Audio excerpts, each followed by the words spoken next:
susubukin kayo or bibigyan kayo ng, ayan o guys, so, unahin ko na to. Swerte, di ba? Sabi ko na nga sa inyo, swerte, luck is on your side. Swerte talaga, dobling combo ng swerte ito, mga kapiksi, plus meron pa kayong blessings, no? So, dobleng combo ng swerte plus talagang blessings, pagpapala. So, yan talaga yung may experience nyo guys ngayong full moon season. And like I said guys, no, attract more luck. Pakinggan nyo yung pampaswerte subliminal natin, bagong bago, fresh na fresh. And super ganda ng mga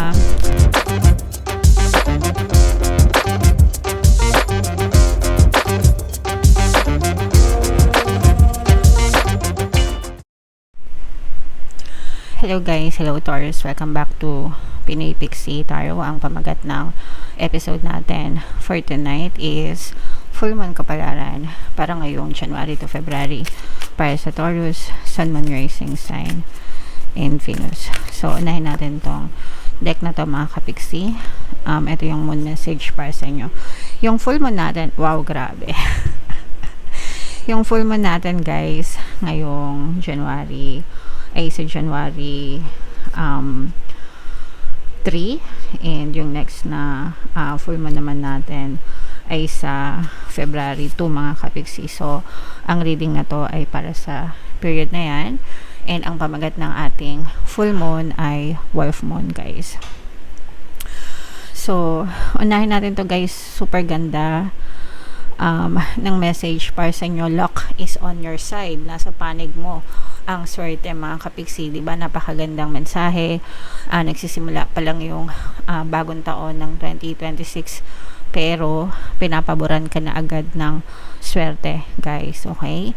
And pakinggan nyo din guys yung ating pampaswerte sa 2026 na subliminal, fresh na fresh, bagong bago. Ginawa ko talaga yun guys para sa inyong lahat. So pakinggan nyo for the rest of the year, every day, kahit isang beses lang sa isang araw mga kapiksi. Tapusin nyo yung buong video, o kaya naman every time na may pagkakataon kayo, at least 30 minutes to 1 hour every single day guys. Habang nag-i-scroll kayo, pakinggan nyo lang sa background, patugtugin nyo lang mga kapiksi, para talagang pumasok yung swerte sa inyo. And yung swerte nun guys, sa lahat na yun ng aspeto ng buhay nyo, kasi nilagay ko talaga lahat doon: money, love, career, business, pera, yan, lahat na, pati sa good health mga kapiksi. So overall pampaswerte yun guys, kaya pakinggan nyo, okay? Alright, so attune to the moon, mga kapiksi. Count your blessings, literally guys, no? Write them down kung gusto nyo, or say them out loud kung gusto nyo mag-scripting, mag-journaling guys, gratitude journal each and every day, para talagang makount nyo yung blessings nyo. The more na nagfo-focus kayo sa mga blessings nyo mga kapiksi, every single day, no matter how big, no matter how small, talagang papasok at papasok yung pera and kasaganaan sa inyo guys, okay? Alright, additional meaning nitong card na to guys, you need to laugh more, no? Tawa-tawa tayo guys para masaya.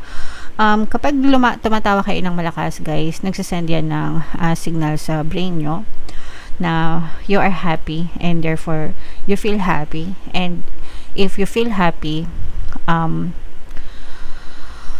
yung vibration nyo happy rin, maganda rin, and therefore you attract more happy situation sa buhay nyo mga kapiksi. It's all about energy guys. Kapag maganda yung energy na nilalabas nyo, maganda din yung energy na bumabalik sa inyo, okay? So syempre recommended ko yung Running Man guys. My all-time favorite. Everyday ako nanonood ng Running Man, ng mga clips, pero pagka may bagong episode, every week ko siya pinapanood. Available siya sa View, hindi ko alam kung meron siya sa Netflix or what. Kung fan kayo ng mga Korean na variety, yun yung recommended ko talaga. This is a wonderful time to start a course of study or teaching. So kung meron kayong gustong mga pag-aralan and mga gawin guys, no, so this is the best time for you to start. And don't be narrow-minded, wag masyado makitid yung utak natin, mga kapiksi, kailangan palagi tayong positive guys, okay? Start a week of gratitude practice. So yung gratitude journal, no? Literal na isulat nyo yung mga bagay na pinagpapasalamat nyo every single day. The more you count your blessings, the more na pumapasok yung blessings sa buhay nyo, okay? So i-main nyo na tong swerte, good luck, good fortune, mga kapiksi, sa comment section. So, shuffle natin to guys. Hanapin natin yung energy ng Taurus at saka yung energy ng Moon. Habang sinashuffle ko to guys, panoorin nyo muna yung video natin regarding sa ating paano mag-manifest ng abundance video course. Kapiksi, sawa ka na ba sa mga struggles at hirap sa buhay mo? Masipag ka ba at masikap sa buhay ngunit hindi ka pa rin umaasenso? Ilang beses ka na bang nag-attempt magnegosyo at mag-invest pero palagi ka pa rin nalulugi? Sa pagkakataon na ito ay maaaring may subconscious beliefs ka na nagiging balakid sa iyong pag-unlad at pagyaman. Introducing, paano mag-manifest ng abundance video course.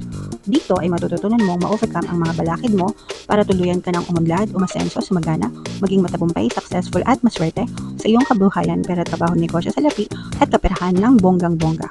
Dali, mag-send na ng email sa pinoypixitaro@gmail.com at simulan na ang iyong pagyaman ngayon.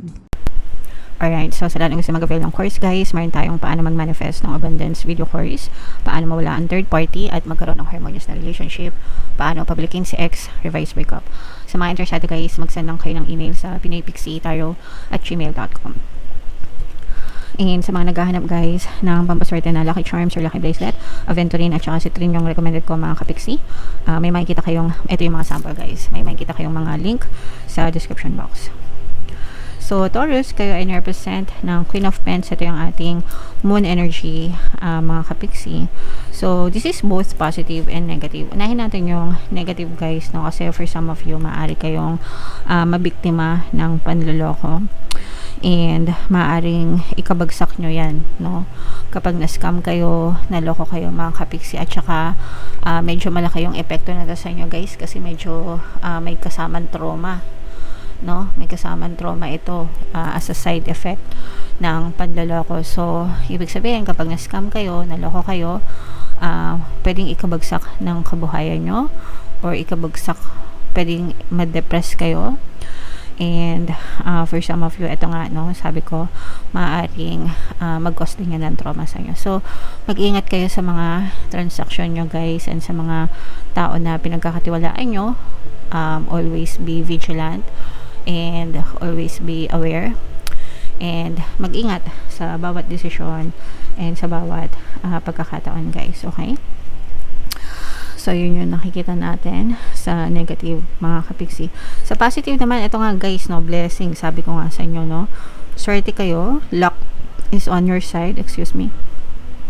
Nasa panig nyo ang swerte, nasa panig nyo ang mga blessings, mga kapiksi. Bibigyan kayo ng chance ni universe para swertehin kayo and sumagana, managana naman kayo, or maka-experience kayo ng mga more blessings pa simula ngayong bagong taon, mga kapiksi.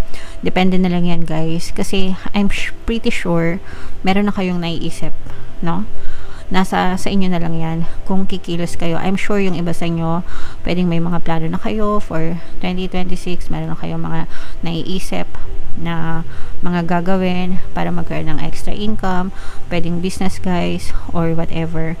And nakikita natin dito mga kapiksi na it will bring in more money sa inyo, depende na lang kung kikilos kayo. So make sure na sabayan nyo ng pagkilos guys, no, yung mga plano nyo para talagang makakuha kayo ng mga magagandang result and talagang pumasok yung mga blessings. Yung mga one tamad guys, no, walang ano yan, walang asenso sa buhay yan, mga kapiksi.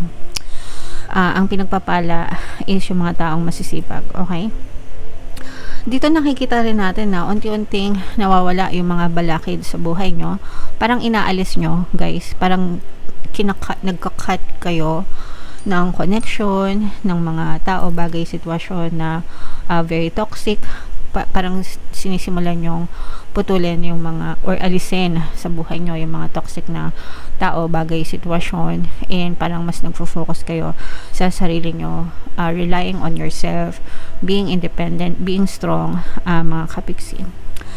And yeah, it's about time, no, na maging independent kayo, mga kapiksi. Okay, so yan, i-main-main nyo na itong mga pagkawala ng mga balakid na to, itong mga blessings, swerte, no? Yeah, i-main-main nyo na sa comment section, guys.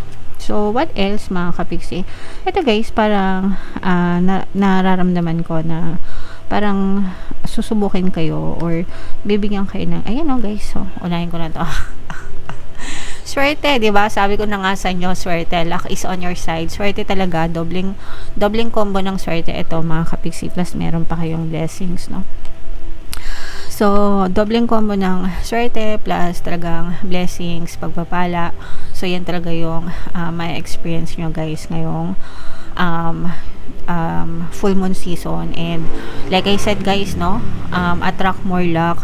Pakinggan nyo yung pampaswerte subliminal natin, bagong-bago, fresh na fresh, and super ganda ng mga naka-embed na silent affirmations doon. Yung mga silent affirmations, guys, hindi nyo naririnig yun, but it's embedded in the music. So, pakinggan nyo, guys, super ganda talaga ng subliminal na yun.